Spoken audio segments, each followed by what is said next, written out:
تطهيرا.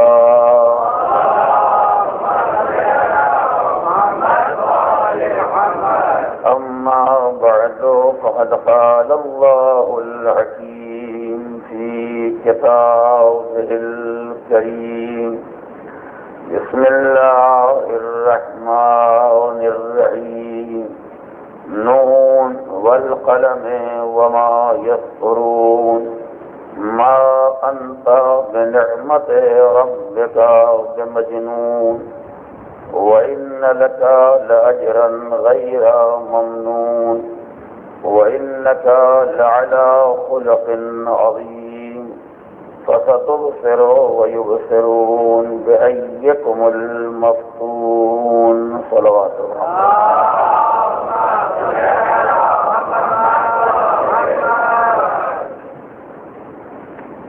نون قسم ہے قلم اور تحریروں کی.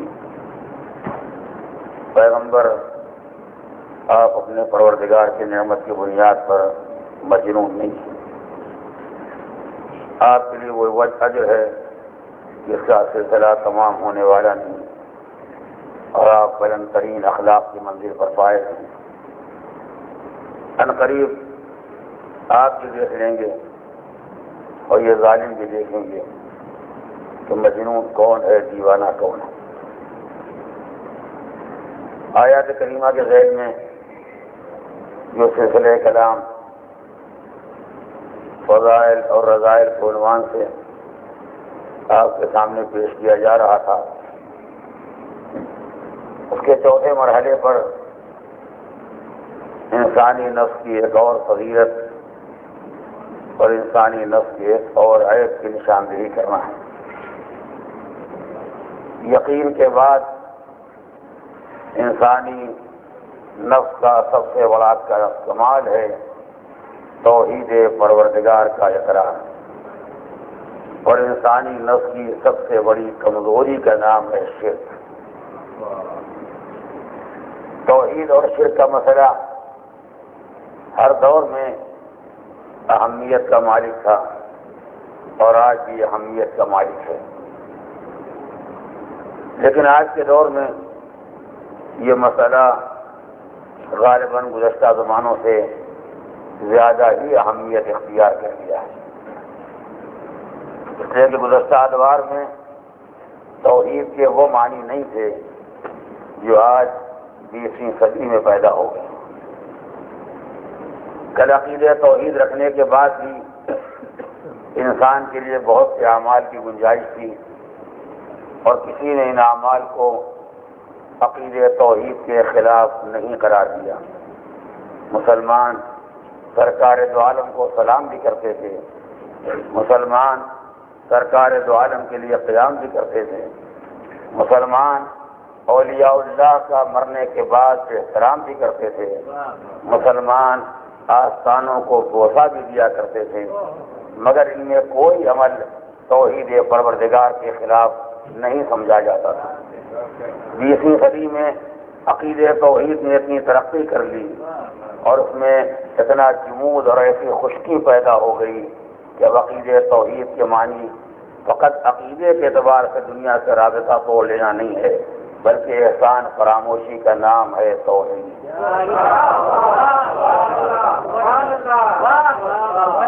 بزرگوں کی تعظیم کی مخالفت کا نام ہے توحید. کسی آستانے کو بوسہ نہ دینے کا نام ہے توحید. کسی انسان سے محنت لینے کے بعد اجر رسالت نہ دینے کا نام ہے توحید. ہر وہ کام جو انسان کو اس کے حالات کے اعتبار سے اچھا دکھائی دے وہ مناسب توحید ہے، اور ہر وہ کام جو انسان کے سیاسی مسائل کے خلاف ہو جائے وہ مخالف توحید ہے. اس لیے ضرورت ہے کہ مسئلہ توحید کی واقعی وضاحت کی جائے تاکہ یہ اندازہ کیا جا سکے کہ اس عقیدے کے حدود کیا ہیں، اور اس عقیدے کے رکھنے کے بعد انسان کے اعمال میں کتنی گنجائش پائی جاتی ہے، اور کن منزلوں پر آ کے یہ عقیدہ انسان کو قدم آگے بڑھانے سے روک دیتا ہے. لیکن ان سارے مسائل کی وضاحت سے پہلے میں اپنے گزشتہ موضوع کی تکمیل کے لیے چند جملے گزارش کرنا چاہتا ہوں جو اسی عقیدے توحید سے وابستہ ہیں اور اس سلسلے کا خاتمہ در حقیقت اس سلسلے کا آغاز ہے۔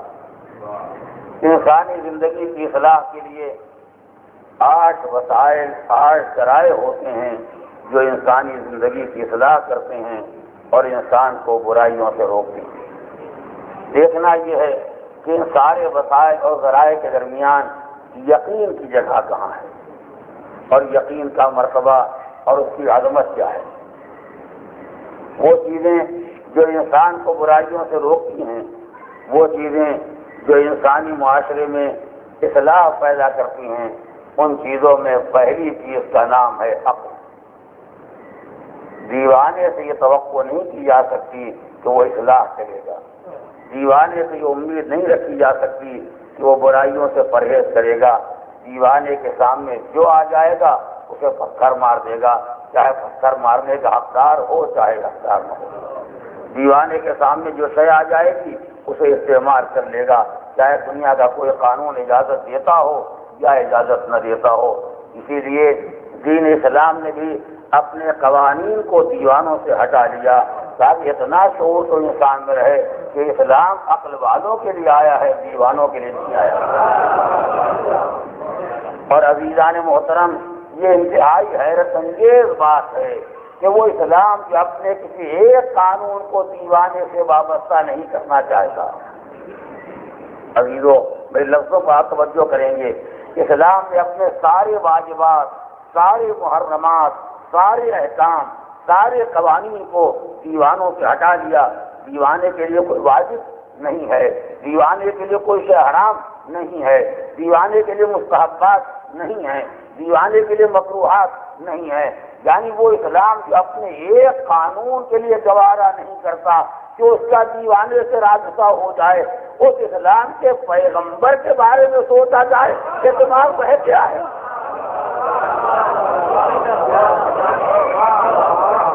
اس سے بڑی دیوانگی اور کیا ہو سکتی ہے، اس سے بڑا جنون فکر کیا ہو سکتا ہے کہ انسان ایسے دین کے ذمہ دار کے بارے میں ایسے محمل تصورات رکھتا ہو۔ اسی لیے اللہ نے پیغمبر اسلام کی زبان سے یہ پیغام پہنچایا، قل انما اعظکم بواحدہ، پیغمبر آپ ان سے کہہ دیے کہ میں کوئی طویل و عریض بات نہیں کہنا چاہتا، میں تمہیں فقط ایک بات کی نصیحت کرتا ہوں۔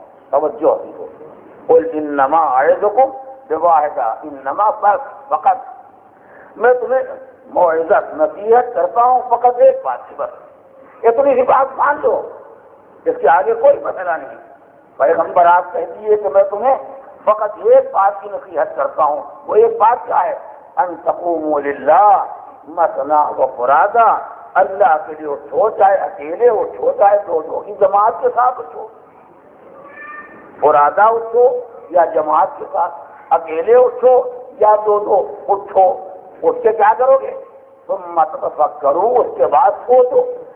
اگر اکیلے سمجھ سکتے ہو تو اکیلے سمجھو، اگر تنہا عقل میں بات نہیں آتی دو مل کے اٹھو تاکہ دوسرے کو سمجھائیں، مشترکہ عقل کی بات سمجھ میں آ جائے، کیا سوچنا ہے، کیا نصیحت ہے، کیا کرنا ہے۔ خدا کے لیے قیام کرو، اکیلے یا دو جماعت کے ساتھ، اور اس کے بعد ذکر کرو ما بصاحبکم من جنہ، کہ تمہارا ساتھی پیغمبر مجنون نہیں ہے۔ توجہ فرما رہے، تمہارا ساتھی یعنی پیغمبر یہ مجنون اور دیوانہ نہیں ہے، بے ایک نصیحت۔ اللہ وہ اسلام جس کے پاس لاکھوں احکام ہے، وہ اسلام جس کے پاس کروڑوں احکام ہے، وہ اسلام جس کے پاس اجتماعیات، اخلاقیات، عقائد، احکام، سیاسیات، معاشیات، زندگی کا کوئی شعبہ ایسا نہیں جو دین اسلام میں نہ پایا جاتا ہو۔ اس اسلام کا پیغمبر خدا کے حکم سے کہتا بس مجھے ایک نصیحت کرنا ہے، نہ نماز کی نصیحت، نہ روزے کی نصیحت، نہ شراب چھوڑنے کی نصیحت، نہ زنا سے کنارہ کش ہونے کی نصیحت، نہ یہ کام کرنے کی نصیحت، نہ وہ کام چھوڑنے کی نصیحت، ایک نصیحت فقط کہ سب مل کے یہ طے کر لو کہ تمہارا پیغمبر دیوانہ نہیں ہے۔ آپ نے غور کیا کہ سارا زور ایک نصیحت پر کیوں ہے؟ اس لیے کہ اگر پیغمبر کے بارے میں جنون کا تصور بھی پیدا ہو گیا تو نماز کی اوقات کیا رہے گی؟ روزے کی حیثیت کیا رہے گی؟ واجبات کی قیمت کیا رہے گی؟ محرمات کا وزن کیا رہے گا؟ یعنی پوری شریعت کا دار و مدار ایک پیغمبر کی عقل پر ہے. میں الفاظ کو غور کیے گا، پورے قانون کا دار و مدار ایک پیغمبر کے مجنون نہ ہونے پر ہے. یہ پیغمبر اگر صاحب عقل ہے، یہ پیغمبر اگر عقل مجسم ہے تو سارا دین قیمت رکھتا ہے، سارا قانون وزن رکھتا ہے، سارے واجبات کی اہمیت ہے، سارے محرمات کی اہمیت ہے. لیکن اگر پیغمبر کے دماغ میں جنون شامل ہو جائے تو مذہب کے کسی قانون کی کوئی اہمیت نہیں ہے. اسی لیے اللہ نے کہا پیغمبر یہ اتنا سمجھا دو، وہ اتنا مان لے کہ تم دیوانے نہیں ہو، میرا دین خود ہی زندہ ہو جائے گا. ورنہ اگر تمہارے جنون کا خیال پیدا ہوگا تو سارا دین مردہ ہو جائے گا. تو عزیزوں مجھے بات کہنے دیجیے کہ سارے دین کا دار و مدار ایک پیغمبر کی عقل پر ہے، تو اس کے معنی کیا ہے کہ پیغمبر کی عقل کا اقرار پورے دین کی عظمت کا اقرار ہے. پیغمبر کے دماغی طاقت کا اعتبار پورے دین کا اعتبار ہے، اور پیغمبر کے دماغ سے اعتبار کا اٹھ جانا ایک انسان کی توہین نہیں ہے، یہ پورے اسلام کی توہین ہے، ساری شریعت کی توہین ہے.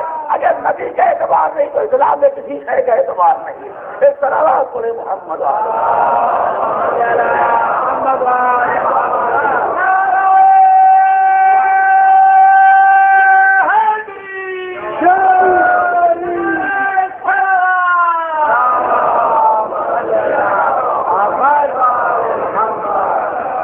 میں یہ گزارش کر رہا تھا کہ انسان کو برائیوں سے روکنے والی پہلی چیز کا نام ہے عقل. یہی وجہ ہے کہ دیوانے سے کسی خیر و خوبی کی کوئی توقع نہیں کی جا سکتی. یہ کام صاحبان عقل کا ہے. اور یہی وجہ ہے کہ جانوروں کی زندگی الگ ہوتی ہے، انسانوں کی زندگی الگ ہوتی ہے. جانور کے سامنے جو غذا آ جائے گی اسے کھا جائے گا، وہ نہیں سوچتا یہ اچھی ہے کہ بری ہے، اپنی ہے کہ پرائی ہے. لیکن انسان کے سامنے جب کوئی شے آتی ہے سوچتا جائز ہے، ناجائز ہے، پاک ہے، نجیس ہے، مفید ہے، مضر ہے، اپنی ہے، غیر کی ہے. یہ سارا تو فقہ کس سے پیدا کیا ہے؟ اسی عقل نے. تو انسان کو برائیوں سے روکنے والی پہلی چیز کا نام ہے عقل. مگر اہل عقل بھی دو طرح کے ہیں. دیوانوں سے ہٹ کے جو عقل والے کہے جاتے ہیں ان عقل والوں کی بھی دو قسمیں ہیں. عقل والے پڑھے لکھے اور عقل والے جاہل. جو جاہل ہوتے ہیں وہ پاگل دیوانے نہیں ہوتے ہیں، وہ بھی صاحبان عقل ہیں. جو پڑھے لکھے ہوتے ہیں وہ بھی صاحبان عقل ہیں. مگر دونوں میں فرق ہوتا ہے، ایک کے پاس دولت علم ہے، ایک کے پاس خالی عقل ہے، علم نہیں ہے. ظاہر ہے کہ جس کے پاس تنہا عقل اور علم نہیں ہے وہ اتنی برائیوں سے نہیں رک سکتا جتنی برائیوں سے وہ رک سکتا ہے جس کے پاس عقل بھی ہے اور علم بھی ہے. کیوں؟ اس لیے علم والا جانتا ہے کہ برائی کیا ہے. سوچے چلیں آپ، علم والے کو معلوم ہے کہ برائی کیا ہے، عقل والے کو نہیں معلوم کہ برائی کیا ہے.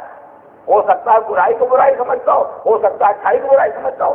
سماج کی ساری خرابی یہی ہے کہ ہر آدمی نے اپنے گھر میں طے کر لیا اچھا کام ہے جو برا کام، اور جس کو اچھا سمجھ لیا کرنا شروع کر دیا، جس کو برا سمجھ لیا چھوڑ دیا. 10 برس کے بعد 20 برس کے بعد معلوم ہوا کہ جس کو 20 سال سے چھوڑے ہوئے تھے وہی مستحب تھا. ایک چھوٹی سی مثال اعظم دادا کر لیں. ہم نے بچپنے میں اپنے بزرگوں کی ایک تعلیم پڑھی سنی دیکھی. جہاں تیرا کسی بچے کو کھڑے ہو کے پانی پی رہا ہے ماں نے ڈانٹ دیا بیٹھ جاؤ. ہم کو معلوم ہوگا کہ بیٹھ کے پانی پینا اچھا کام ہے اور کھڑے ہو کے پانی پینا برا کام ہے. کہ ہمارے دادا نے یہی کام کیا، ان کی جگہ برباد انہوں نے یہی کام کیا، ان کی جگہ ہمارے ہم نے یہی کام کیا. ہمارے پاس جو نسلیں آگے بڑھتی رہے گی. اسے جب پڑھا تو کسی نے نہیں، سب نے خالی گھر میں سیکھا ہے. جو جس کو بتا دیا کہ یہ کام اچھا یہ کام برا، تو صاحب عقل برا کام چھوڑ رہا ہے، اچھا کام جو کیا کر رہا ہے. مگر مجبوریت جس کو وہ برا سمجھتا ہے اس کو چھوڑ رہا ہے، جس کو اچھا سمجھتا ہے اس کو اختیار کر رہا ہے. اب جو علم درمیان میں آیا، مسائل پڑھے گئے، کتابیں دیکھی گئی، توضیح المسائل غیر توضیح المسائل. جب مسائل پڑھے گئے تو معلومات معصومین کے تعلیمات میں یہ بات شامل ہے کہ رات کے وقت کھڑے ہو کے پانی پینا مکروہ ہے. رات کے وقت کھڑے ہو کے پانی پینا مکروہ برا ہے، حرام تو بھی نہیں ہے لیکن مکروہ برا ہے. مگر دن کے وقت پانی پینا کھڑے ہو کے ہو جائے تو اچھا کام ہے. تو اب سوچیے جب 25 سال سے دن میں بیٹھ کے پانی پی رہے تھے، اپنی دانش میں ہم نے خیر و خوبی کا ریکارڈ توڑ رکھا ہے، اور خالی ایک ہم ہی نہیں، کتنوں کو اور روکا بھی ہے، کتنوں کو اور سمجھایا بھی ہے، کتنوں کو اور نصیحت بھی کی ہے، یعنی ایک آدمی خود بھی ڈوبتا چلا جا رہا ہے اسی پانی میں، اور نسلوں کو ڈبوتا چلا جا رہا ہے۔ اپنی جانب سے بہترین اہل خیر میں ہے، یہ بہترین کار خیر انجام دے رہا، کیوں؟ پھر جس کو اچھا سمجھا وہ کر رہا ہے، جس کو برا سمجھا وہ چھوڑ دیا۔ یہ تو بہت سامنے کی مثال ہے جہاں واجب اور حرام کا جھگڑا نہیں، ورنہ سینکڑوں مثالیں آپ کو ملے گی جہاں واجب اور حرام کے جھگڑے ہیں، کہ انسانوں نے حرام کو اختیار کیا، اچھا سمجھتے واجبات کو چھوڑا، برا سمجھتے۔ اب بہرحال اگر اس پر شہزا سے کمی حاصل ہوا تو پھر ملا کیا؟ اسے بہت سامنے کی مثال گزاری کر رہا ہوں۔ ایک انسان سے ایک انسان سے رشتہ ہونے والا ہے، لیکن اسلام اس بات کو برداشت نہیں کرتا کہ اندھا رشتہ ہوگا۔ یہ کسی نے آگے موقع دے دیا، سمجھا کہ لڑکا بہت عمدہ ہے، کیا کہنا اس کے فضائل و مصائب کا، کسی نے آگے سمجھا کہ لڑکی کے فضائل کا کیا کہنا، اور رشتہ ہو گیا، دوسرے سے جھگڑا شروع ہو گیا۔ یہ کیوں؟ اسے سارا کاروبار اندھا ہو رہا ہے، سارا کام زندگی انہیں گزارنا، انہیں خبر نہیں ہے کس کے ساتھ گزارنا ہے، زندگی انہیں گزارنا، انہیں اطلاع نہیں کہ کس کے ساتھ زندگی گزارنا ہے۔ محلے والوں کو معلوم ہے، خاندان والوں کو معلوم ہے، گاؤں والوں کو معلوم ہے، شہر والوں کو معلوم ہے، صاحب معاملہ کو کچھ نہیں معلوم ہے۔ اور یہ کمال اخلاق ہے، یہ کمال تہذیب ہے، اسی کا نام خوبی ہے، اسی کا نام خیر ہے، اسی کا نام اچھائی ہے۔ توجہ کرنا، یعنی جس کا جس سے رشتہ ہونے والا ہے وہ لڑکی لڑکے کو نہ دیکھنے پائے، یہی معاشرے کی خوبی ہے۔ وہ لڑکا لڑکی کو نہ دیکھنے پائے، یہی معاشرے کی خوبی ہے۔ اس کے بعد جب وقت ہو گیا، صاحبزادی رخصت ہو کے آ گئی، تو صاحبزادے کو تو وہ جمال بعد میں دیکھنے میں نصیب ہوگا۔ ان کو بلاؤ، انہیں بلاؤ، انہیں بلاؤ، چچا، خالو، ماموں، خاندان والے، رشتے والے، عزیز، اقربا، سب کو اکٹھا کرو۔ کیوں؟ سب آ کے ان کی شکل دیکھیں، 10-10 20-20 روپئے دے کے جائیں۔ کتنے نامحرم آئے دیکھ کے چلے گئے، جب سے آئے سب محرم نہیں، سارا خاندان کسی کا محرم نہیں ہوتا ہے۔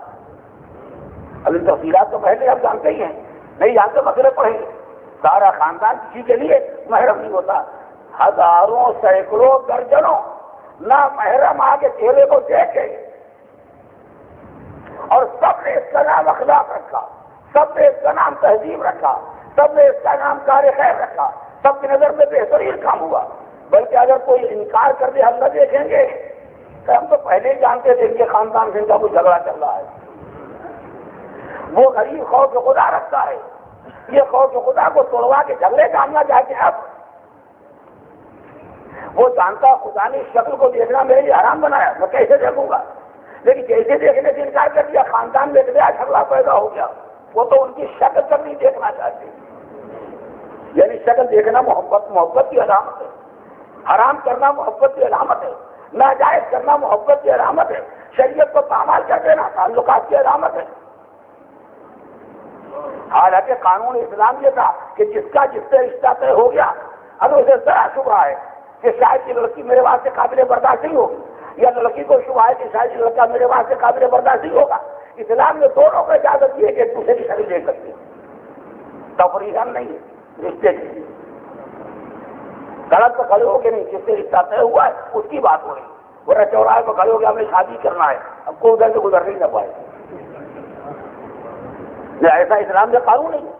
میں جو بات گزارش کروں آپ اسے غور کریں، اور میں نے یہ حساس مثال اس لیے دی ہے کہ اگر میں کہہ دوں کہ بہت سی برائیاں جن کو لوگ اچھائی سمجھے ہوئے تو لوگ کہیں گے ہمارا الحمدللہ ہمارا ایسی کوئی بات نہیں، پتہ نہیں مولانا کہاں سے خبر جائیں تو ساری دنیا مشرق و مغرب کو کوشش کر لا کے ہر جگہ چکر لگایا کرتے خدا جانے کہاں کی خبر لے کے آئیں۔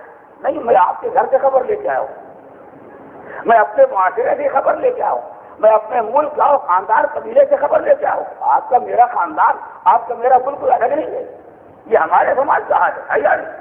تو جس کو اسلام نے جائز قرار دیا اس کو سب نے مل کے حرام بنایا، اور جس کو اسلام نے حرام کیا تو اس کو سب نے مل کے حلال کیا۔ ایک آدمی نے حلال محمد کو حرام کر دیا تھا تو آج تک دنیا رو رہی ہے، پورا معاشرہ حلال محمد کو حرام بنائے ہوئے، پورا معاشرہ حلال محمد کو حرام، حرام محمد کو حلال بنا ہوئے، کوئی کہنے والا نہیں۔ جس جہیز کی اسلام میں کوئی جگہ نہیں ہے اس کی جگہ واجبات کی ہو گئی۔ جو مہر اسلام میں واجب تھا وہ مکروہات میں شامل ہو گیا۔ یہ کس بات کا نتیجہ ہے؟ لوگ دیوانے نہیں ہو گئے ہیں، لوگ پاگل نہیں ہو گئے ہیں، عقلیں بک نہیں گئی ہیں۔ مشکل یہ ہے عقل سب کے پاس ہے، علم کسی کے پاس نہیں۔ لہذا تنہا عقل کبھی معاشرے کی اصلاح نہیں کر سکتی، عقل کے ساتھ علم درکار ہے۔ پڑھو پانی کیسے پیا جائے گا، پڑھو کس کی شکل دیکھنا جائز ہے، کس کی شکل دیکھنا ناجائز ہے، پڑھو کیا واجب ہے کیا غیر واجب ہے۔ جہیز واجبات نہیں ہے، مہر واجبات ہے، تاکہ جو واجبات ان کی پابندی کی جائے، جو غیر واجبات انہیں چھوڑ دیا جائے تو کوئی حرج نہیں۔ انسان پڑھے تاکہ معلوم ہو کہ فوٹوگرافر کا گھر کے اندر آ کے فلم بنانا کیسا ہے، زندگی پر رکھے ہوئے یا ہماری شادی کا ویڈیو ہے۔ ارے تم قبرستان کے ویڈیو بناؤ جہاں جانا ہے، 60 سال کی عمر ہو گئی شادی کے ویڈیو دیکھ رہے ہیں۔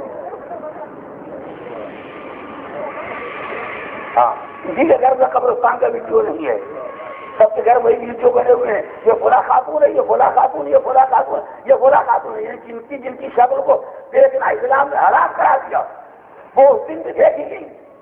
اور جب تک یہ فلمیں چلتی رہے گی سارے خاندان کو دوست احباب کو بلا کے ایک ایک نام محرم کی شکل دکھلائی جا رہی ہے۔ یہ سماج کے حرام حلال نہیں ہو رہا ہے؟ فرمائیے، یہ حرام کو حلال نہیں بنایا جا رہا ہے، یہ ناجائز کو جائز نہیں بنایا جا رہا ہے، کیا نہیں ہو رہا ہے؟ یہ ساری باتیں میں اس لیے گزارش کروں تاکہ آپ اسے محسوس کریں کہ تنہا عقل انسان کو برائیوں سے روکنے کے لیے کافی نہیں ہے، عقل کے ساتھ علم درکار ہے۔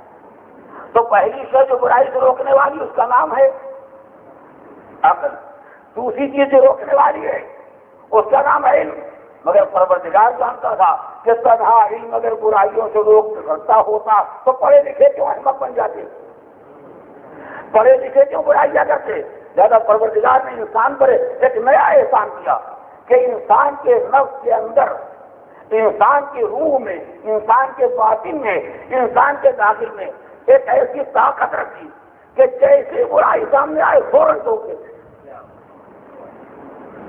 یہ اللہ کا کرم ہے اور ہر انسان کے ساتھ یہ مہربانی ہے، پروردگار عالم کی مہربانی ہر انسان کے ساتھ ہے۔ یہی وجہ ہے کہ اگر انسان جھوٹ بولنا چاہے تو بول تو لے گا، مگر خود محسوس کر رہا ہے کہ اندر سے جیسے کوئی، باہر والے تو حسن تقریر سے مروب ہو رہے ہیں، باہر والے تو اور مزید جھوٹ بولنے کے لیے ان کے ساتھ تیار ہو رہے ہیں، مگر اندر سے کوئی ہے ٹوک رہا ہے یہ تم غلط کر رہے ہو، یہ تم جھوٹ بول رہے ہو، یہ تم مکاری کر رہے ہو، یہ تم عیاری کر رہے ہو، یہ تم خیانت کر رہے ہو، یہ دوسرے کا مال کھا رہے ہو۔ باہر کوئی کہنے والا نہیں، لیکن اندر خدا نے ایک طاقت رکھی ہے جو مسلسل ٹوکتی رہتی ہے، جاہل کو جہالت کا احساس دلاتی ہے، تم جاہل ہو، بدکار کو بدکاری بتوتی ہے۔ اگر یہ طاقت اندر نہ ہوتی تو علم بھی بیکار ہو جاتا۔ یہی وجہ ہے کہ نفس کی طاقت کو خدا نے اتنا بلند بنایا کہ نگاہ پروردگار سے قسم کھانے کے قابل ہو گیا یہ نفس۔ والنفس اللوامہ، اللہ نے نفس کی قسم کھائی ہے جو ملامت کرنے والا ہے، جو برائیوں کو ٹوکنے والا ہے، تو پروردگار نے ایک اور انتظام کر دیا، عقل ایک طرف، علم ایک طرف، اور یہ اندر ملامت کرنے والی ٹوکنے والی طاقت ایک طرف۔ یہی وجہ ہے کہ تاریخ میں یہ واقعہ پایا جاتا ہے کہ جس دور میں 70,000 ممبروں سے مولا کائنات کو گالیاں دی جا رہی تھی، ایک دو نہیں، ہزار ممبر سے مولا کائنات کو برا بھلا کہا جا رہا تھا۔ اس دور میں خلیفۃ المسلمین اپنے علاقے کا حاکم ممبر پر آ کے علی کے بارے میں کچھ کہہ رہا ہے اور بیٹا میرے ممبر بیٹھا ہوا ہے۔ جب خطبہ ختم ہو گیا، نماز ختم ہو گئی، مسلمان خوش ہو کے نمازی بن کے چلے گئے، اس لیے کہ اس سے بڑا نمازی کون ہوگا جو نفس پیغمبر کے لیے گالیاں سن کے مطمئن ہو کے چلا جائے۔ لیکن جب بات ختم ہو گئی تو بیٹے نے باپ سے کہا، بابا جان میں نے ایک بات محسوس کی ہے، میں نے ایک بات آپ کی زبان میں ایک بات مارک کی ہے کہ آپ جو خطبہ پڑھ رہے تھے آپ کی زبان میں روانی، آپ کا بیان صریح تھا، آپ کا بیان فصیح تھا، مگر جیسے ہی آپ نے ابو سرعہ کا ذکر شروع کیا آپ کے لہجے میں کچھ لکنت پیدا ہو گئی۔ آپ کے انداز میں کچھ فرق پیدا ہو گیا، وہ روانی نہیں رہ گئی ہے۔ بابا جان اور لوگوں نے شاید محسوس کیا ہوگا، میں نے محسوس کیا، یہ اور لوگوں نے اتنی کہنے کی ہمت نہیں ہے، یہ پوچھنے کی ہمت نہیں ہے، مگر مجھے آپ بتائیے کہ آپ کے لہجے میں، انداز میں، روانی میں فرق کیوں پیدا ہو گیا؟ کہ بیٹا یہ کوئی کہنے کی بات ہے، جب آدمی دل کی بات کہتا ہے تو لہجہ اور ہوتا ہے، جب ضمیر کے خلاف ہوتا ہے تو لہجہ اور ہوتا ہے۔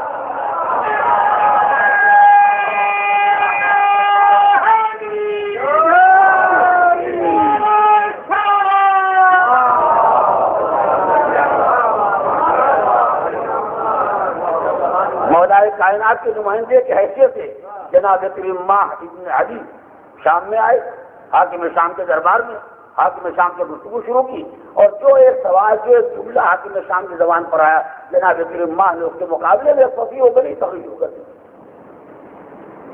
ظاہر جناب کریم ماہ جو آئے مولا کائنات کا پیغام لے کے، تو اونٹ پر سوار اور ماشاءاللہ طویل القامت، 7 فٹ 8 فٹ جو بھی ان کا قد رہا ہو، تو جیسے حاکم شام نے دیکھا معلوم ہو گیا کہ یہ ادھر کے بھیجے ہوئے ہیں۔ لہٰذا ظاہر تھے جب کسی آدمی کے پاس کسی بات کا جواب نہیں ہوتا تو سب سے آسان جواب یہ ہوتا ہے کہ اپنے ساتھیوں کے درمیان کوئی مزاح کا خیر بات کر دو، لوگ مذاق اڑائے گا، وہ نیچے ہو جائے گا۔ یہ جو آج کی فیشن ہے کہ کسی آدمی کی شخصیت کو اگر پامال کرنا ہو تو سب مل کے مذاق اڑائیے، ہنس کے، وہ خود ہی غریب پامال ہو جائے گا۔ حاکم شام نے وہی رہتا، وہی انداز اختیار کیا۔ جیسے جناب تیمہ کو دیکھا تو تیمہ کی شخصیت کا مذاق اڑانے کے لیے ایک سوال کیا، یہ بتاؤ آسمان کی کوئی خبر لائے ہو کیا؟ یعنی 6-7 فٹ اونچا اونٹ اور اس کے اوپر 6 فٹ اونچے مسرنات، تو افزاروں سے مذاق اڑانے کے لیے شخصیت کا یہ کہا کہ بتائیے کیا آسمان کی کوئی خبر لے کے آئے؟ ظاہر ہے کہ اتنا اونچا آدمی کوئی ابو تراب کی خبر تو لائے گا نہیں، کیا آسمان کی خبر لے کے آئے؟ جناب کریم نے سکون اطمینان سے کہا ہاں میں آسمان کی خبر لے کے آؤں۔ آسمان کے بارے میں پوچھنا چاہتا ہے، آسمان کی کون سی جگہ ہے جہاں میرے مولا کی حکومت نہیں ہے؟ اب جو آسمان کی خبریں بیان کرنا شروع کی، وہ تو حالات ہی بدل گئے۔ اب اس کے بعد کیوں سوال کرتا ہے؟ کریم ماں کا جواب پہلے سے جیسے تیار ہے۔ جب ساری گفتگو ختم ہو گئی اور جو کہنا تھا سب کہہ چکے، یہ خط لے کے آؤ، کس کا خط ہے؟ شروع کر کے مولا کائنات کے فضائل، ایسے آدمی کا خط ہے، ایسے آدمی کا خط ہے، ایسے صاحب فضائل، ایسے صاحب مناقب، ایسے صاحب کمال، کس کے نام ہے؟ ایک منحوس کے نام ہے، نالائق کے نام ہے، نائب کے نام۔ چلاؤ وہ خط لاؤ، کیا خط لے کے آؤ؟ تیرا نجی صاحب قابل ہے یہ طیب خط رکھ دیا جائے؟ کیا مجھے نہیں جانا چاہتے ہو تو میرے بیٹا وغیرہ تو کہا جب صاحب ایسا ہے تو بیٹا کیسا ہوگا؟ کیا میرے وکیل کو دے کہا تم ایسا تو وکیل کیسا ہوگا؟ ایک اکیلا آدمی بڑے مجلے میں تقریر کر رہا ہے۔ مختصر یہ ہے جب جناب کریم چلے گئے، میں کوئی داستان نہیں سنا رہا ہوں، نہ اس کا موقع ہے میں بات کر رہا ہوں، جب جناب کریم چلے گئے تو آج راگ شام کے حاکم نے امریات سے کہا بڑے شرم کی بات ہے، ایک فاقہ کش نمائندہ علی جہاں اگر فاقے ہو رہے ہیں تو ظاہر اپنے ساتھیوں کو کیا کھلائیں گے؟ ایک فاقہ کرنے والے کے فاقہ کرنے والا نمائندہ وہ آ کے تمہارے سامنے ایسی تقریر کر کے چلا گیا، اور تمہارے کو دسترخوان پر بیٹھ کے مرغن کھانے والے، اور تم نے کوئی جواب نہیں دیا۔ وزیر نے یہ کیا حکیم بات کہی کہ حاکم اگر یہ روحانیت تقریر رضا کے عادی ہوتی، اگر یہ لہجہ مرغن کے گاؤں سے پیدا ہوتا تو وہ جواب دیتا کہ ماں کو بھی ہوش ٹھکانے لگ جاتے، مگر کیا کروں یہ بات رضا سے نہیں پیدا ہوتی، یہ بات حقانیت سے پیدا ہوتی، کیا کروں تیرے پاس وہ حق نہیں ہے جو علی کے پاس ہے۔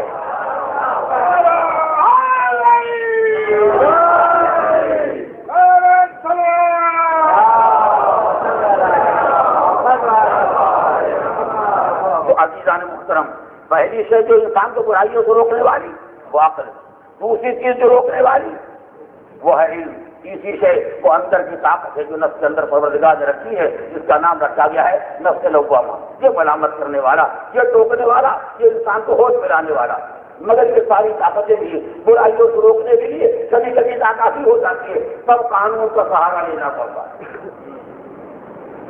ایسے مواقع کے لیے قانون بنانا اس لیے ضروری ہے کہ کتنے صاحبان عقل ہیں جو برائی نہیں چھوڑتے، کتنے پڑھے لکھے ہیں جو برائی نہیں چھوڑتے، کتنے رب والے ہیں جو برائی نہیں چھوڑتے، مگر جو قانون سامنے آ کے کھڑا ہو جاتا ہے تبدیلی ہو جاتی ہے۔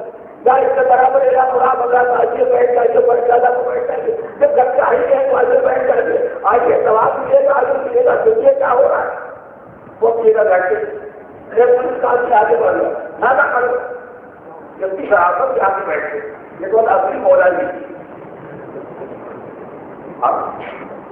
اب پوچھتے ہیں آپ پوچھتے رہیں گے کہتے ہیں وہ کام کا تعلق آپ کو چلا ہے ہمارا مولا تو معاملہ کیا کرے ہو کیا بیٹھے ہو اب کیا کر لیا جائے تو آپ کا پتہ ہے مگر وہ کام کا نکلا ہوگا کوئی کام نہیں کیا آپ کا پتہ اور کیا اگر انسان واقعہ حقیق ہوگا تو قانون کی ضرورت نہ ہوگی اگر انسان کی عمل گزار کر سکتی ہوگی تو قانونوں پر کام ہی نہیں کرتا اگر انسان کا ایک کام کر سکتا ہوگا تو قانون کی کوئی ضرورت ہی نہیں اگر اندر کی طاقت ہی روکے تو قانونوں پر کام نہیں تھا مگر جب اس کا طاقتیں ناکام ہونے رہتی ہیں تو قانون کام رہتا ہے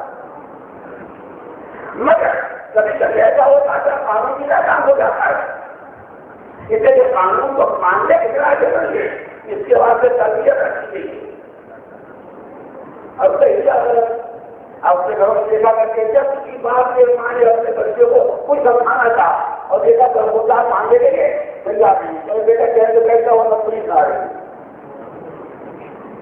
یہی تربیت ہے جو بات پولیس کے سامنے آ جانے کے بعد آدمی کو شرط بنا دیتی وہ دادا ماں باپ کا سمجھا کا خبر لاؤ یہ پرواہ نہ کرنا وہ لات آگے کھڑے ہوتا ہے ماری تو کھائے گا کیا ہوگا لہٰذا ایک اور خوبصورت اور جز ہے انسان کی اصلاح کے لیے جس کا نام ہے تربیت یہی وجہ ہے کہ جن کی تربیت صحیح ہوتی ہے وہ جلدی راستے پر آ جاتے ہیں میرے لفظ کا سوچیے گا اگر تربیت صحیح مل جائے تو آدمی جلدی راستے پر آ جاتا ہے اگر تربیت غلط ہو تو نہ قانون سیدھا کر سکتا ہے نہ علم سیدھا کر سکتا ہے نہ آپ راستے پر آ سکتی ہے اس کے لیے تربیت ایک بہت بڑا حصہ ہے اگر میری بات آپ پر واضح نہیں تو میں ایک تاریخی حوالہ دیتا ہوں تاکہ آپ کو اندازہ ہو جائے کہ تربیت کا اثر کتنا ہوتا ہے اگر تربیت صحیح درمیان میں آ جائے اگر تربیت صحیح درمیان میں آ جائے تو یزید کا بیٹا بھی ملی ہوئی حکومت کو ٹھکرا سکتا ہے جس دن یزید کے بیٹے نے تخت و تاج کو ٹھوکر ماری اب ہر ایک کو ذکر ہو گئی تخت و تاج کو ٹھکرانے کا حوصلہ اور یزید کے بیٹے میں یہ کہاں سے پیدا ہوا اب تلاش شروع ہو گئی اب یہ اندازہ ہوا جس کو معلم بنایا تھا وہی خطرناک ثابت ہوا جس کو بچپنے میں معلم بنایا تھا ہم کمپیوٹر کا کام خالی پڑھا دینا ہے یہ کیا معلوم تھا یہ ایسا ذہن تیار کر دے گا کہ جس کے بعد یزید کا بیٹا ممبر پر آ کے یہ اعلان کرے یہ غاصبوں کی حکومت ہے میرا دادا غاصب میرا باپ غاصب میں غاصب نہیں بن سکتا ہوں یہ کون سا جذبہ بول رہا تھا یہ وہی جذبہ تربیت ہے تو کبھی کبھی ایسا ہوتا ہے کہ آپ کوئی طاقت انسان کو برائی سے نہیں ہو سکتی وہ تربیت کام آتی ہے اگر آپ کی میری بات واضح نہیں ہوئی تو خدا سلامت رکھے میں بیان آدمی کا شعر آپ کو سناؤں شخصیت کو آپ پہچان لیجیے گا کہ ماں کی تربیت انسانی زندگی پر کتنی اثر انداز ہوتی ہے تربیت انسان کو برائیوں سے روکنے کے لیے کتنا بڑا کردار ادا کرتی ہے یہ ماں کیا ہے اپنے اولاد کی تقدیر بدل دیتی ہے توجہ کریں یہ ماں کی تربیت کیا ہے اپنے اولاد کی تقدیر بدل دیتی ہے باپ کے خون کی تاثیر بدل دیتی ہے ایک طرح پر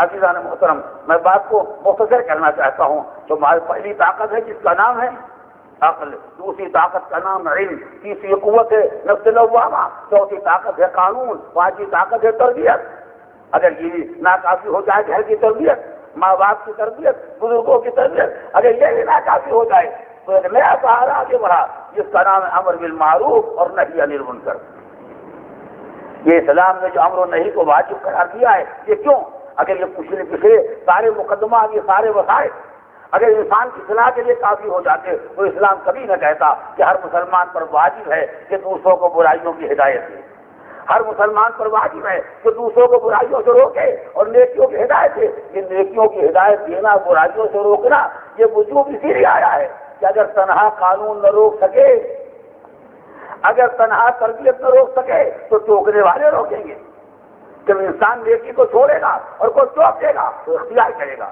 جب انسان برائی کرے گا اور کوئی چوکے گا تو برائی کو چوکے گا۔ یہ امر نہیں، وہ طاقتیں ہیں جو انسان کے کردار کی اصلاح کرتی ہیں۔ جبکہ طاقتیں ہو گئی 6، 7ویں طاقت جو انسانی معاشرے کی اصلاح کرتی ہے اس کا نام ہے ایمان۔ لیکن ابھی تک ایمان کا ذکر نہیں آیا تھا، ابھی تک تذکرہ ہو رہا تھا، عقل ہے، علم ہے، قوانین ہے، تربیت ہے، نفس ہے۔ اب اس کے بعد ایمان، یہ ایمان وہ ہے جو انسان کو ہزاروں برائیوں سے روک دیتا ہے۔ بس میری گفتگو آخری مرحلے پر آ گئی، اس سلسلے کو یاد رکھیے گا۔ ایمان ہے جو انسان کو برائیوں سے روکتا ہے، مگر ابھی جو ایمان کی دو قسمیں ہیں۔ ایک ایمان وہ ہے جو خالی عقل میں رہتا ہے، اور ایک ایمان وہ ہے جو عقل سے اندر اتر کے دل تک آ جاتا ہے۔ اس فرق کو پہچانیں گے، قرآن مجید کہتا ہے یہ کفار، یہ مشرکین، یہ بے دین، یہ ملحد، یہ تحریے پیغمبر لئن سألتهم من خلق السماوات والارض لیقولن اللہ، اگر آپ ان سے پوچھیں کہ آسمان و زمین کا خالق کون ہے تو یہ کیا بت کہہ دیں گے؟ صرف عادت نہیں۔ ان سے اگر پوچھو گے کفار و مشرکین سے یہ زمین و آسمان کا پیدا کرنے والا کون ہے، یہ بت کا نام لیں گے، یہ درخت کا نام لیں گے، یہ ستارے کا نام لیں گے، سب مخلوقات ہیں۔ خالق کون ہے؟ اپنے کو خالق کہہ دیں گے، خود تو اپنے خالق نہیں ہے، آسمان و زمین کے خالق کیا ہوں گے؟ پیغمبر اگر آپ سوال کریں گے کہ بتاؤ آسمان و زمین کو پیدا کرنے والا کون ہے، لیقولن اللہ، تو ان کے پاس سوائے ایک لفظ اللہ کے کوئی جواب نہیں، ہر ایک کا ایک جواب ہے۔ تو کافر کا وہی جواب کہ خالق ارض و سما اللہ، مشرک کا وہی جواب کہ اللہ، ملحد کا وہی جواب کہ اللہ، اس کے علاوہ کوئی جواب نہیں ہے۔ لفظ بدل لیں، لفظ کو استعمال کریں، مگر حقیقت وہی اللہ ہے، اس کے علاوہ کسی کے پاس کوئی جواب نہیں ہے۔ تو اللہ کا ایمان عقل کے اندر تو ہر ایک کے پاس ہے، توجہ کریں، مگر یہ جاننے کے بعد بھی خدا خالق ہے، خدا کو نہیں مانتے، بتوں کو مانتے ہیں۔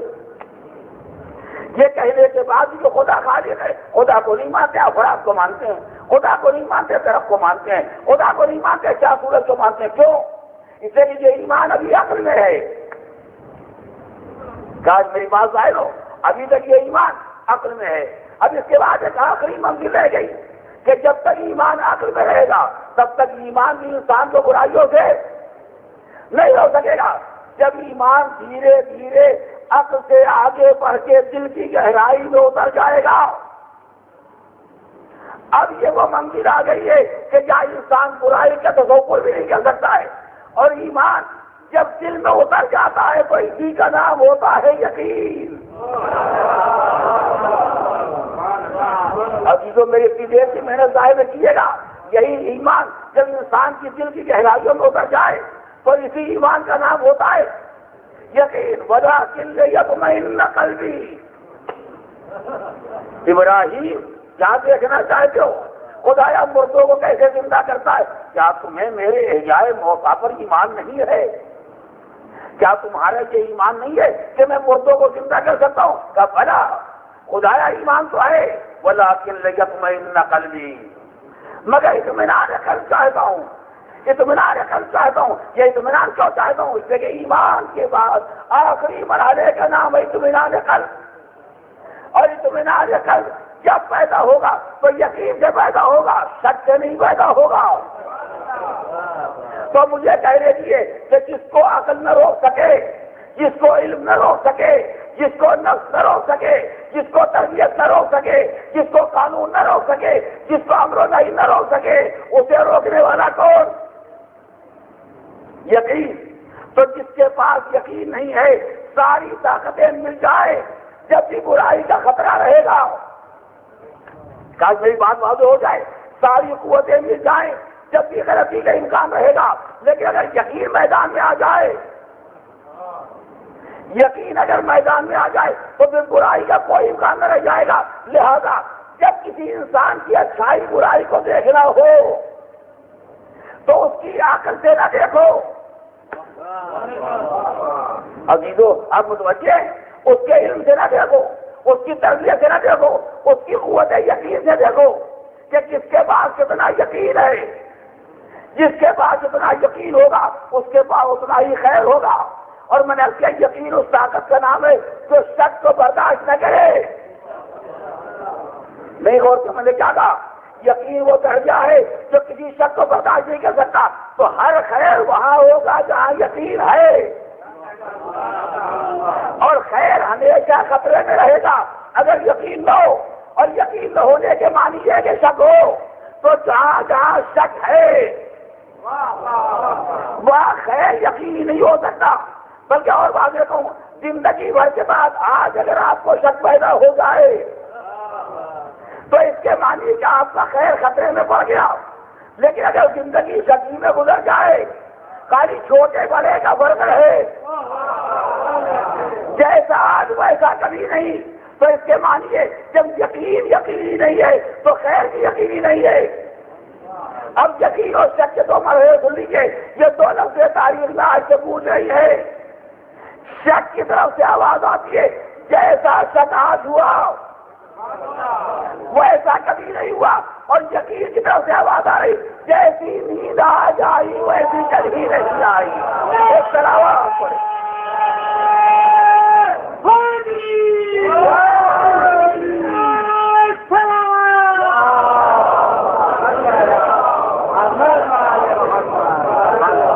اسی لیے کل میں نے یہ عرض کیا تھا کہ انسانی زندگی کے سب سے بڑے کمال کا نام ہے یقین.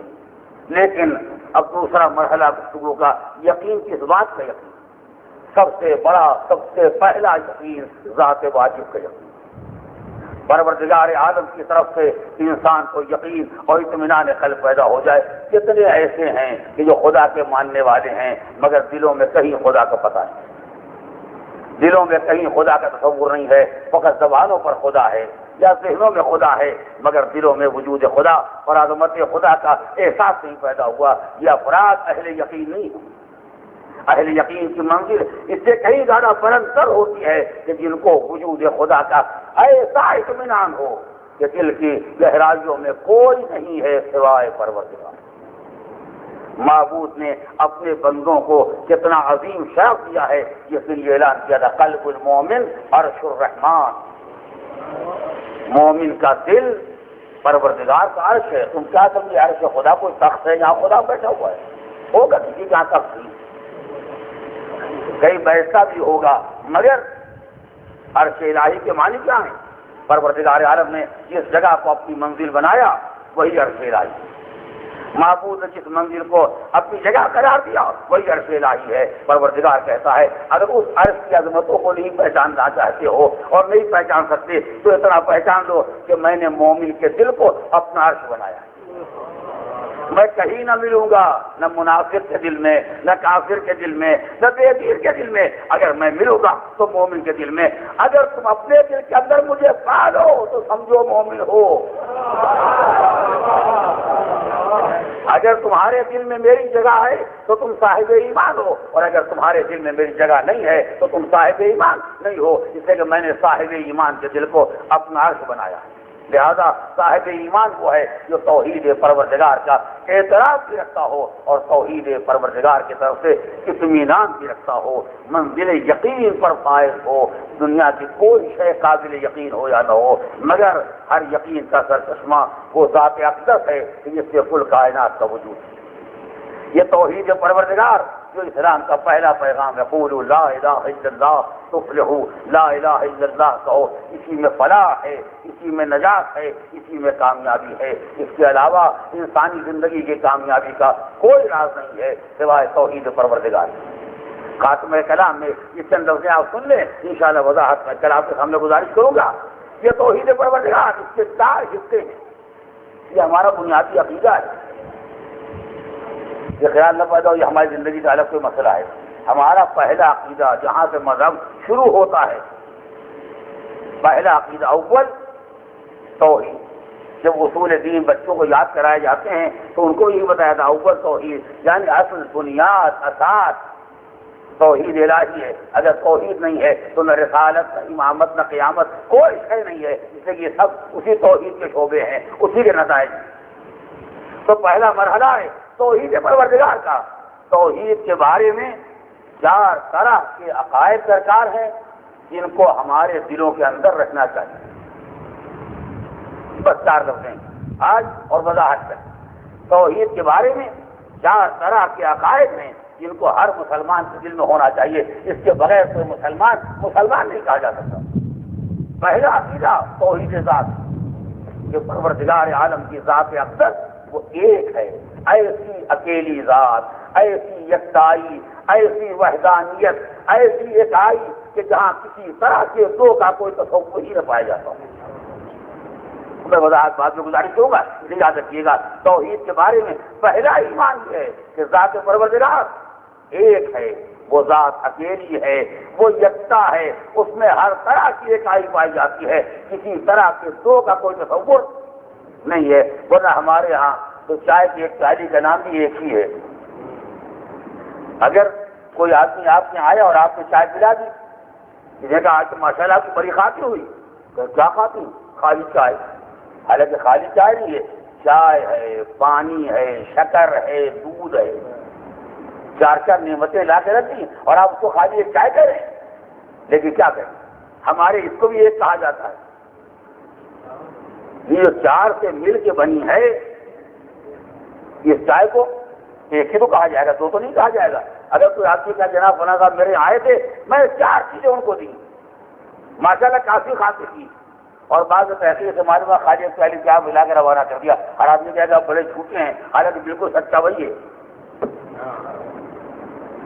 بالکل سچا ہے. وہ ایک پیالی چائے جو لے کے آیا ہے، اس کے اندر چائے کی پتی بھی شامل ہے، اس کے اندر پانی بھی شامل ہے، اس کے اندر دودھ بھی شامل ہے، اس کے اندر شکر بھی شامل ہے. اور اگر ذرا چائے کی ورائٹی بھی اور بڑھ جائے تو کہیں لونگ بھی شامل ہے، کہیں الائچی بھی شامل ہے، کہیں اور کوئی بلا شامل ہے، کہیں بالائی شامل ہے. معلوم ہے ایک دسترخوان ہے نعمتوں کا جس کا نام ہے چائے. نعمتوں کا ایک دسترخوان ہے جس کا نام رکھا گیا ایک چائے. تو ہمارے یہاں تو ایک اس کو بھی کہتے ہیں. کہیں تمہیں خیال نہ پڑے کہ خدا ایک ہے، ایسا ہی ہوگا کہ تصویر کو ملا کے ایک تیار کیا گیا اور اس کا نام ہو گیا خدا. خبردار یہ نہ سوچنا. توحید ذات کے معنی ہے کہ وہ ذات ایسی اکیلی ہے کہ جہاں کسی طرح کے دو کا کوئی تصور نہیں ہو سکتا. یہ ایک مرحلہ. دوسرا مرحلہ توحید صفت کہ سب کی صفتیں ان سے الگ ہیں، آ کے ملی ہیں. ہم آپ جاہل پیدا ہوئے، علم آ کے مل گیا، پڑھے لکھے ہو گئے. کمزور کے طاقت آ کے مل گئی، بہادر ہو گئے. خالی ہاتھ سے پیسہ آ گیا، غنی ہو گئے. یہ سب چیزیں ہمارے ساتھ ملتی جڑی آ رہی ہیں، ورنہ ہماری ذات سے زیادہ کچھ بھی نہیں، خالی ہاتھ. مگر پروردگار اس کی ہر صفت اس کی ذات ہے، ذات سے الگ نہیں ہے. اس کا علم اپنا علم ہے، اس کی طاقت اپنی طاقت ہے، اس کی حیات اپنی حیات ہے، اس کا کمال اپنا کمال ہے. یہ بھی انسان کو ماننا ہوگا. اسے کہ عقیدے کے نہ ہونے کے بہت سے اثرات ہیں جو میں گزارش کروں گا. تیسرا مرحلہ توحید عبادت. پروردگار عالم وہ ایک اکیلی ذات ہے جو عبادت کے قابل ہے، عبادت کی مستحق سوائے ذات واجب کے اور کوئی ہستی نہیں ہے. عبادت فقط خدا کے لیے، لا نعبد الا اللہ. خدا کے علاوہ کسی کی عبادت نہیں ہو سکتی. اب خدا کے مقابلے میں کتنے معبود کھڑے ہوتے ہیں، خدا کے مقابلے میں کیسے کیسے معبود آتے ہیں کہ ایک تو بھی آپ نے لے لیا توحید چلی گئی.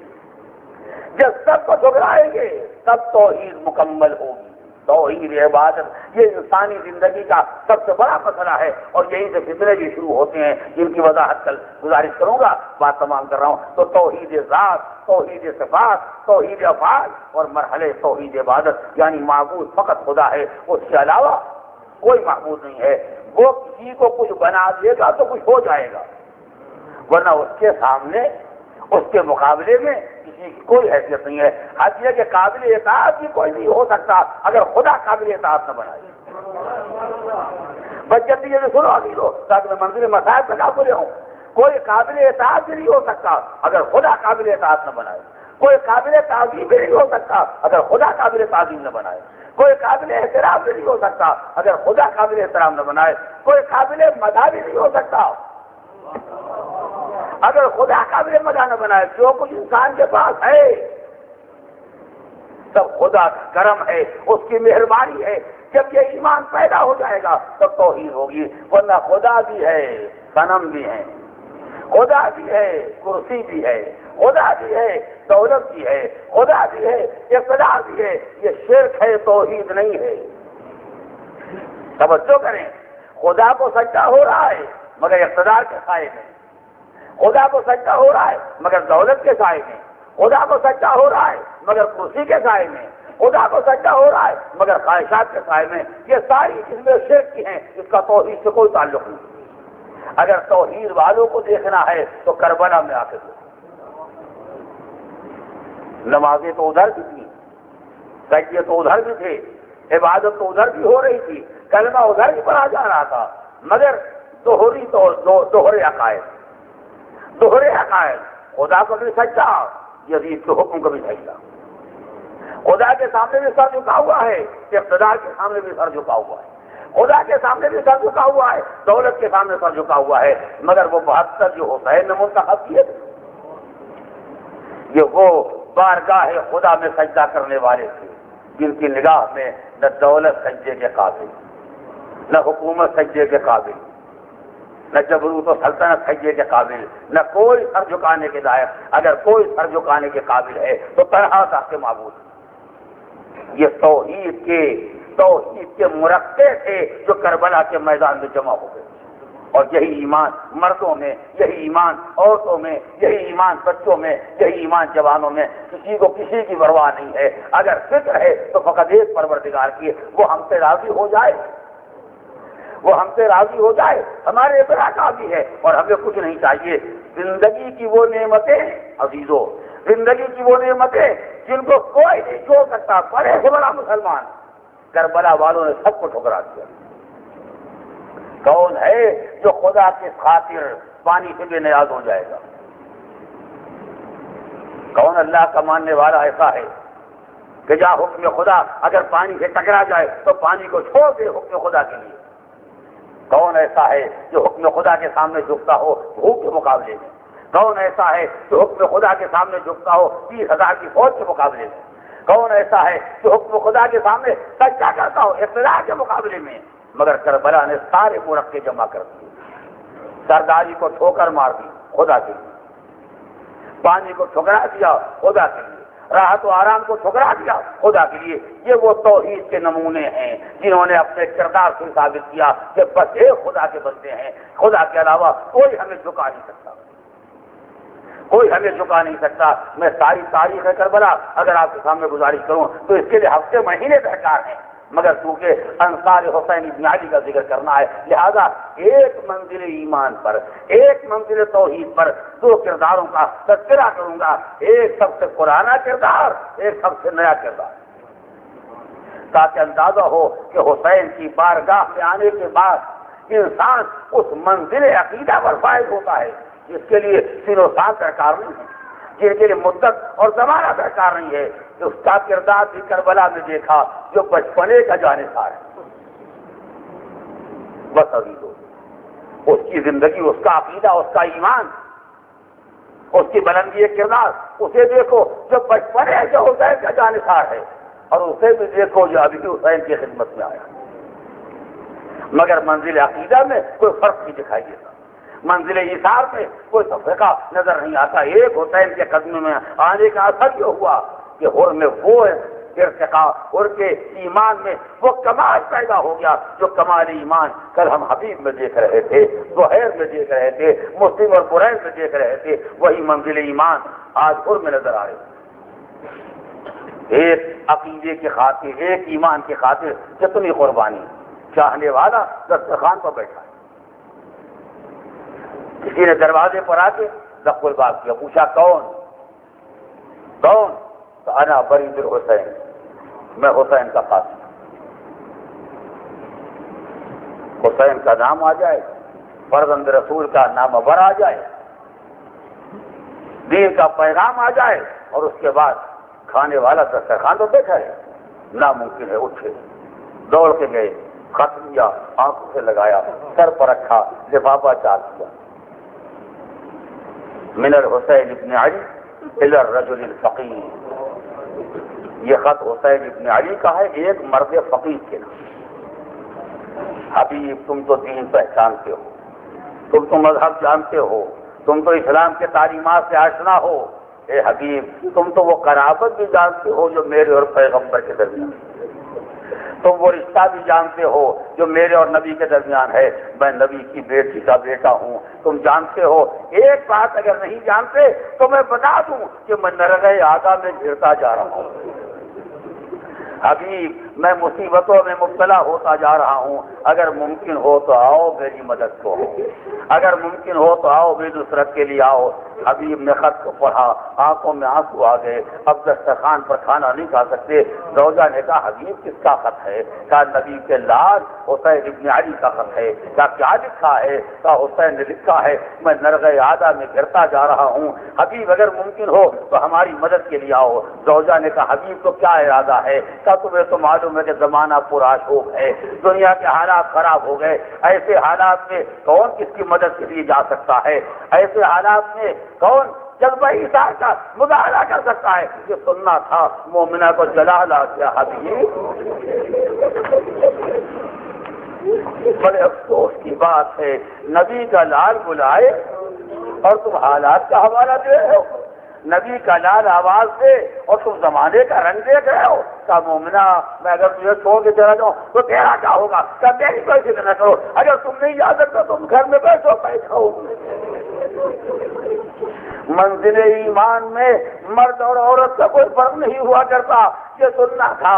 حبیب نے کہا مومنہ بھلا میرا مولا بلائے اور میں نے کہوں زہرا کا لال آواز دے اور میں نے کہوں یہ کیسے ممکن ہے؟ میں چاہتا تھا کہ تیری منزل ایمان کا بھی اعلان ہو جائے۔ یہ کہہ کے حبیب اٹھے چلے، غلام کو بلایا، یہ رہوار ہے اسے لے کے جانا اور فلاں مقام پر انتظار کرنا، زمانہ پرآشوب ہے، ہر طرف سے راستے بند کر دیے گئے ہیں، میں کسی نہ کسی بہانے اس منزل تک پہنچ جاؤں گا۔ ارباب اعضاء غلام گھوڑے کو لیے ہوئے اپنے آقا کا انتظار کر رہا ہے۔ ایک مرتبہ غلام نے دیکھا کہ گھوڑے کی آنکھوں دل بے چین ہو گیا، آواز رہوار پریشانی کی کیا بات ہے؟ اگر میرا آقا نہ آ سکا، اگر حبیب کی وجہ سے نہ آ سکے تو میں تیری پشت پر سوار ہو کے جاؤں گا فرزند فاطمہ کی مدد کے لیے۔ میں اسی لمحے حبیب پہنچ گئے، یہ منظر دیکھا کہ خدا بے قرار ہو کے آواز زہرا کے لاش، مجھے نہیں معلوم تھا کہ آپ پر یہ وقت آ گیا ہے کہ جانور آنسو بہا رہے اور غلام جان قربان کرنے کے لیے تیار ہیں۔ یہ کہہ کے گھوڑے پر سوار ہوئے، کہا اے غلام تو نے بڑی خدمت کی، کیا میں نے تجھے راہ خدا میں آزاد کیا؟ ایک مسا قدموں سے نپٹ لیا، کہا یہ بھی خوب انصاف ہے۔ جب تک اپنی خدمت کا معاملہ تھا مجھے ساتھ رکھا، جب فرزند رسول کی خدمت کا وقت آیا تو مجھے الگ کرنا چاہتے، میں چلوں گا آپ کے ساتھ، کہا چلو میرے ساتھ چلے۔ ادھر حسین نے آواز دی میرے جانے والوں، میرے بچپن کا جانسار آ رہا ہے۔ بدر باب اعزاز چمک گئے اور مجلس تمام کر رہا ہوں، جو استقبال کی تیاریاں ہو رہی ہے۔ حبیب جو آئے تو اصحاب حسینی میں مسرت کی ایک لہر دوڑ گئی، اس لیے کہ اب تک جو آ رہا ہے۔ جب زینب نے پوچھا مرزا کون آیا؟ کہا لشکر آ رہے ہیں، فوجیں آ رہی ہیں، رسالے آ رہے ہیں، بھیا آپ کے بھائی کے قاتل آ رہے ہیں، مولا کے جان کے دشمن آ رہے ہیں۔ اب ایک مرتبہ دیکھا کہ اصحاب کی حیثیت دکھائی دے رہی ہے، مرزا خبر لے کے آؤ اب کون آیا؟ اب کون آیا؟ اب جو مرزا پر جائیں گا بیوی مبارک ہو،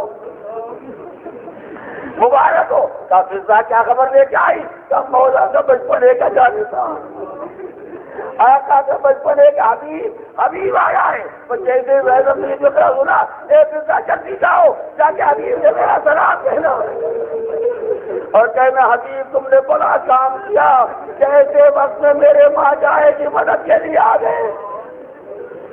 مرزا دوڑ کے آئی کہ حبیب مبارک ہو، زہرا کی بیٹی سلام کہوا رہی ہے۔ روایت کے حبیب خاک پر بیٹھ گئے، منہ پر دبا کے مارنے لگے، اللہ بیداریوں پر یہ وقت آ گیا ہے کہ نبی کی اولاد زہرا کی بیٹیاں سلام کہنا دے کے اے عزیزو یہ آل محمد کے گھرانے کی قدردانی ہے۔ جب ایک حبیب آ گیا تو زینب نے سلام کہوایا، یہ بہن کا سلام تھا حبیب کے نام۔ یہ بہن زینب کا سلام تھا، حبیب کے نام، جس کے ساتھ کوئی پیغام نہیں ہے مگر ایک سلام آپ کے نام بھی ہے، جو تنہا سلام نہیں ہے، سلام کے ساتھ ایک پیغام بھی ہے۔ وقت آ کے جب حسین چلنے لگے تو کہا میرے لال جب قید شام سے چھٹ کے مدینے جانا تو میرے چاہنے والوں سے میرا سلام دے دینا، مگر سلام کے ساتھ ایک پیغام دیے، کہنا چاہنے والوں جب گنگا پانی پینا تو میری یاد کو یاد کر لینا، جب کسی غریب کا ذکر آئے تو مجھ بھرا سبحانا، وہ دیکھے تھے میری ماں فاطمہ زہرا، واہ حسینا واہ حسینا سيعلم الذين ظلموا أي منقلب ينقلبون إنا لله وإنا إليه راجعون إلهي بحق الزهراء وأبيها وبعلها وبنيها بارلا جملہ مومنین کو اعمال صالحہ کی توفیق عنایت فرما، جو بیمار بحق بیمار کربلا انہیں شفاء کامل و عاجل عطا فرما، جو مشتاق حج و زیارات ان حج و زیارات کو مشرف فرما، جو مومنین گرفتاریوں مبتلا ہیں بحق موسم بن جعفر باب الحوائج انہیں گرفتاریوں سے نجات عنایت فرما، پرچم اسلام کو سربراہ